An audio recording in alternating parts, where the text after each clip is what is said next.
Petrobras, há um mês, bateu o recorde de produção de petróleo no Brasil, 2,4 milhões de barris por dia. O que significa isso? Que a maioria da Petrobras é formada de trabalhadores como nós, dando um esforço titânico, numas plataformas isoladas do mundo, para que nós tenhamos chegado a esse número assombroso de 2,4 milhões de barris por dia. Ou seja, que nós ficamos olhando para as diretorias, esquecemos que aqui nessa sala, em todas as salas, o Brasil continua existindo, porque a maioria dos brasileiros é honesta, paga seus impostos, tenta evitar multas, quando leva a multa, paga suas multas e vive a sua vida em torno de trabalho, família e valores éticos. E isto é uma coisa que nós esquecemos porque nós passamos a confundir o Estado com a sociedade. Nós esquecemos deste detalhe.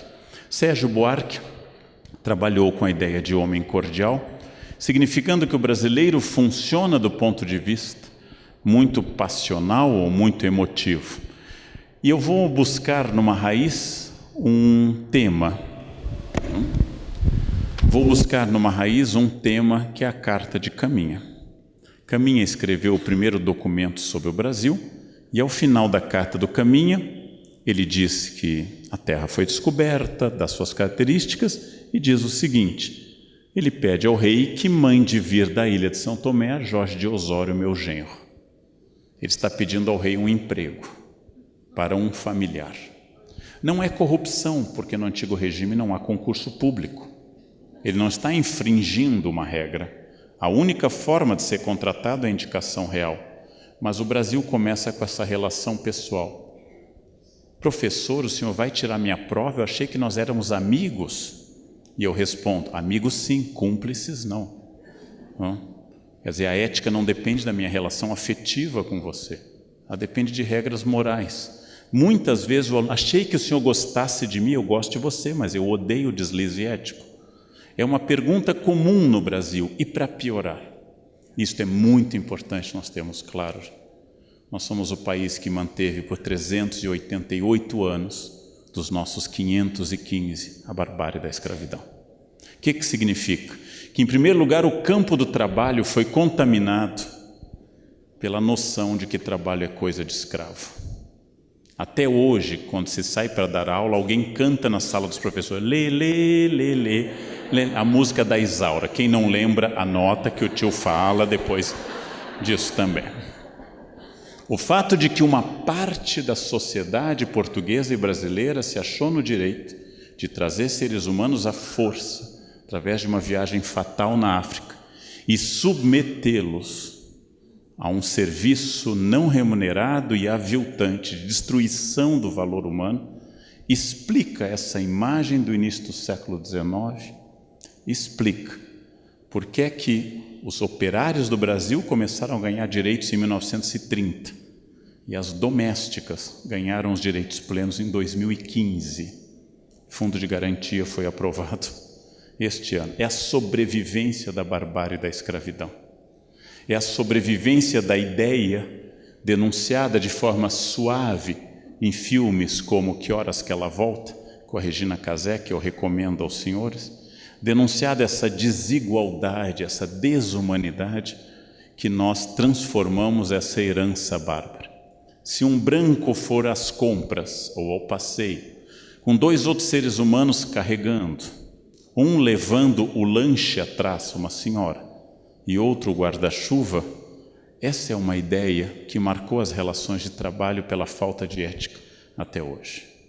Então nós temos que superar uma herança específica do Brasil, que é a herança da escravidão, que é a ideia que possa haver seres humanos inferiores, que possa haver seres humanos pelos quais eu deva fazer luto e outros pelos quais eu não preciso fazer luto, que uma chacina em Osasco não tem o peso se uma chacina que ocorresse no Oscar Freire.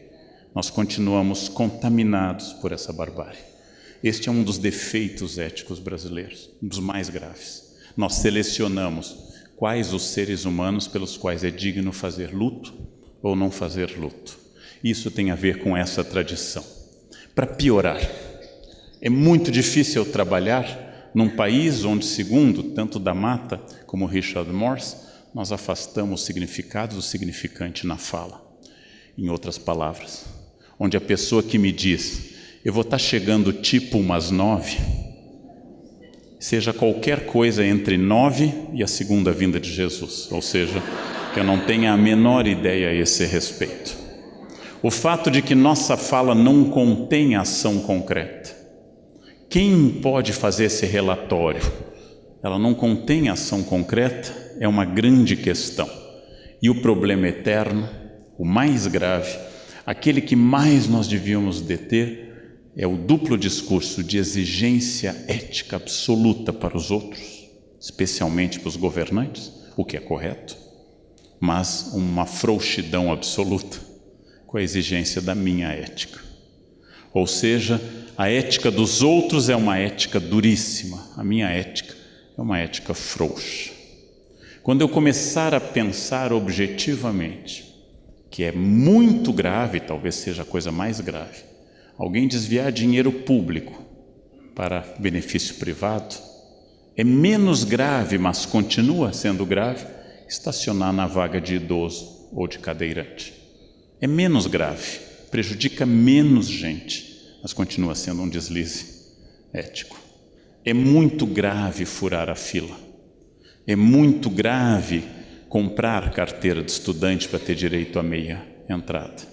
É muito grave fazer essas coisas. Não é a coisa mais grave do mundo.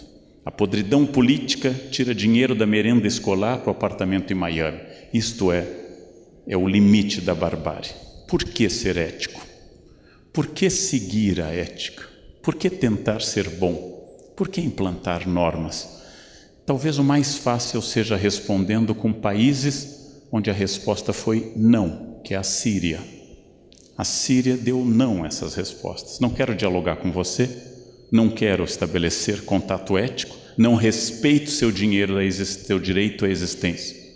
Resultado, a população inteira da Síria está se jogando no mar, porque não é mais possível ficar em terra. Este ponto de barbárie é a falência da ética. Não cabe ao governo implantar o paraíso, cabe ao governo evitar o inferno. É a frase de João Pereira Coutinho num livro conservador. Não cabe a cada um de nós implantar o paraíso no mundo. Não é possível, talvez, mas é possível imaginar que ao menos no meu pequeno universo, onde eu trabalho, no meu serviço público, na minha família, nas ruas da minha cidade, quando eu dirijo, que aquele espaço seja o mais ético possível.